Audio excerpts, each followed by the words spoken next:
Hello दोस्तों, स्वागत है। मैं हूं 4 और आ गया है एक और बिल्कुल नया वीडियो। तो लास्ट टाइम हमने बात किया था सबसे पहले नारुतो सीजन 2 के डबिंग अपडेट्स को लेकर। उसके बाद हमने बात किया था निकलोडियन के कुछ ड्रास्टिकल चेंजेस को लेकर और वीडियो हमने कंक्लूड किया था कुछ थिएट्रिकल रिलीज को लेकर। नॉर्मली वीडियो में इन्फॉर्मेशन शेयर करने के साथ साथ मैं इंस्टाग्राम में भी काफी अलग न्यूज और इन्फॉर्मेशन शेयर किया करता हूँ। अगर आपको जानना है तो फिर मेरे इंस्टाग्राम अकाउंट को जरूर फॉलो कीजिएगा। आज हम फिर से कई सारे न्यूज और अपडेट्स के बारे में बात करने वाले हैं जिनके अंदर कुछ बहुत ही ज्यादा खास है, इसलिए वीडियो को अंत तक देखना।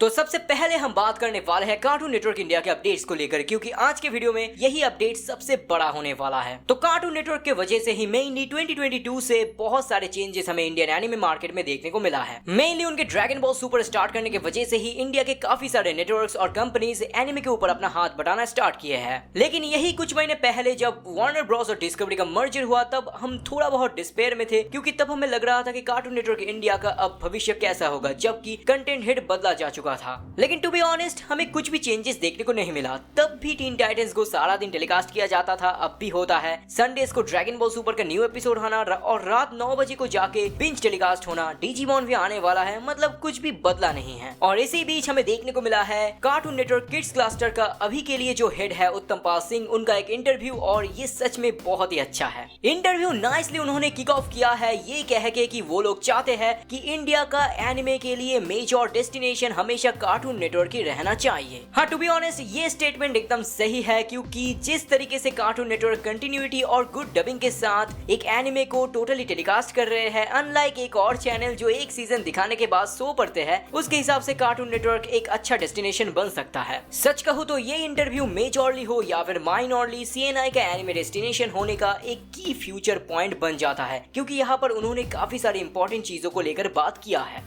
सबसे बड़ा जो हाईलाइट पॉइंट को लेकर उन्होंने बात किया है वो है ड्रैगन बॉल सुपर को लेकर। इस साल जितने भी न्यू शोज आए हैं अक्रॉस जॉनरास, सबसे ज्यादा रिस्पांस मिला है ड्रैगन बॉल सुपर को। साथ ही साथ उन्होंने ये भी कहा है कि ड्रैगन बॉल सुपर इस साल का सबसे हाईएस्ट रेटेड लॉन्च था। मतलब सीधी बात, ड्रैगन बॉल सुपर एक ह्यूज सक्सेस था कार्टून नेटवर्क इंडिया के लिए। तो इसके अलावा भी उन्होंने बहुत सारे डिफरेंट चीजों को लेकर बात किया है, लेकिन मेनली हम देखेंगे CNI के फ्यूचर प्लानिंग्स को। तो नेचुरली उनका टारगेट और भी कई तरह के एनिमे लाने का है, लेकिन जो सबसे बड़ा टारगेट है उनका वो है एनिमे मूवीज। उन्होंने ये चीज साफ साफ बताया है कि वो लोग डिफरेंट फ्रेंचाइजी के एनिमे मूवीज भी लाना चाहते हैं और साथ ही साथ popular character based anime movies भी लाना चाहते हैं। इसका मतलब हम लोग सोलो या फिर इंडिविजुअल एनिमे मूवी का भी उम्मीद कर सकते हैं, या फिर कुछ ऐसे फिल्म्स का भी उम्मीद कर सकते हैं जिसका फ्रेंचाइज कार्टून नेटवर्क पर आता भी नहीं है। फिर भी ये पर्टिकुलर स्टेटमेंट मुझे थोड़ा कॉम्प्लिकेटेड लगा, लेकिन फिर भी वक्त के साथ हम जान जाएंगे कि कार्टून नेटवर्क इंडिया का फ्यूचर प्लानिंग्स कैसा है।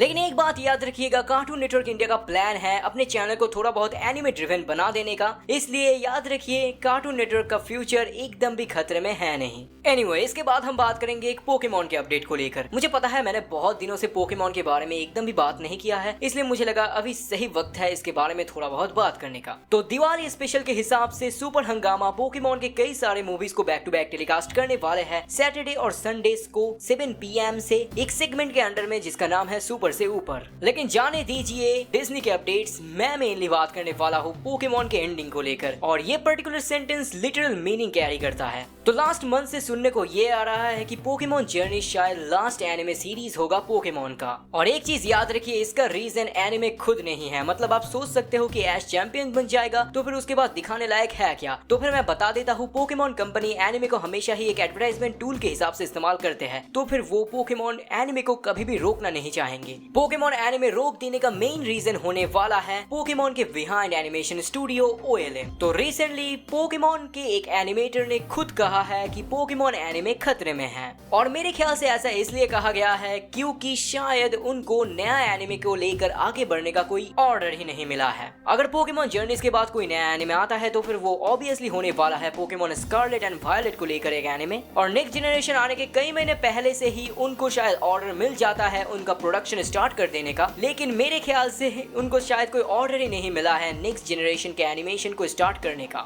इसके अलावा आपको पता ही होगा कि हर साल पोकेमॉन का एक नया मूवी आता है, लेकिन लास्ट ईयर के बाद से कोई भी नया मूवी आया नहीं है। और जो सबसे बड़ा प्रॉब्लम है वो है लैक ऑफ एनिमेटर्स। पेंडेमिक के बाद बहुत सारे पोकेमॉन एनिमेटर्स ने जॉब क्विट कर दिया था, जिसकी वजह से OLM स्टूडियो पर पोकेमॉन के की एनिमेटर्स लगभग है ही नहीं। और शायद इसी वजह से ही एक ऑफिशियल एनिमेटर ने खुद कहा है कि पोकेमॉन एनिमे खतरे में है और शायद जर्नी सी आखिरी एनिमे सीरीज होगा।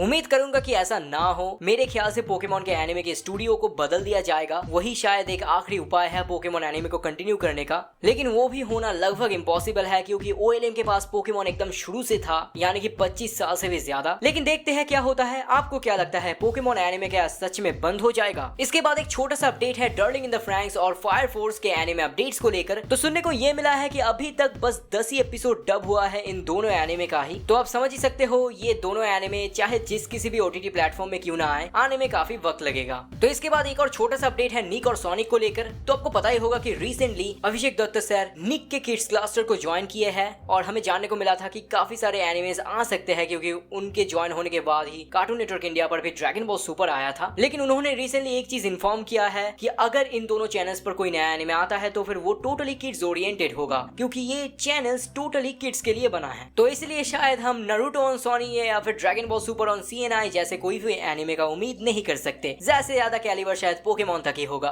इसके बाद हम कुछ एक्स्ट्रा अपडेट्स को लेकर बात करेंगे। बिलीबिली एशिया पर स्टार्ट होने वाला है डिटेक्टिव कोनन के न्यू एपिसोड्स का सिमुलकास्ट और साथ ही साथ वहां पर 30 एपिसोड्स तक हिंदी सब में अवेलेबल किया गया है और इन फ्यूचर वो लोग काफी सारे मूवीज को भी हिंदी सब में अवेलेबल करने वाले हैं। जी कैफे HD और HD ने फिर से रिस्टार्ट किया है वेलकेरिया क्रॉनिकल्स एनिमे हर वीकडेज को, यानी कि मंडे टू फ्राइडे 4 PM पर। डिज्नी इंडिया के YouTube चैनल पर आने वाला है डकटेल्स का new Hindi episodes Monday, Wednesday और फ्राइडे 8:30 PM पर। डिज्नी इंडिया अपने टीवी चैनल पर लाने वाला है एक live action cooking show Disney's magic bake off, जो स्टार्ट होने वाला है इस सैटरडे 8 PM से। इसके अलावा आखिर में ये भी जान लीजिए ऑगी एंड द कॉकरोचेस का न्यू एपिसोड, यानी कि Oggy and the cockroaches next generation start होने वाला है 24 अक्टूबर से। उसका टाइमिंग चेंज कर दिया गया है, स्टार्ट होने वाला है सुबह 11:30 बजे से। एनीवे गाइस, यही था आज का न्यूज और अपडेट्स। अगर आपको कोई भी न्यूज और अपडेट्स के बारे में जानना है तो फिर नीचे कमेंट में अपना सवाल कीजिएगा, मैं उसका जवाब देने का पूरी तरह से कोशिश करूंगा। आज के लिए बस इतना ही, मिलते हैं आगे एक और नए वीडियो के साथ।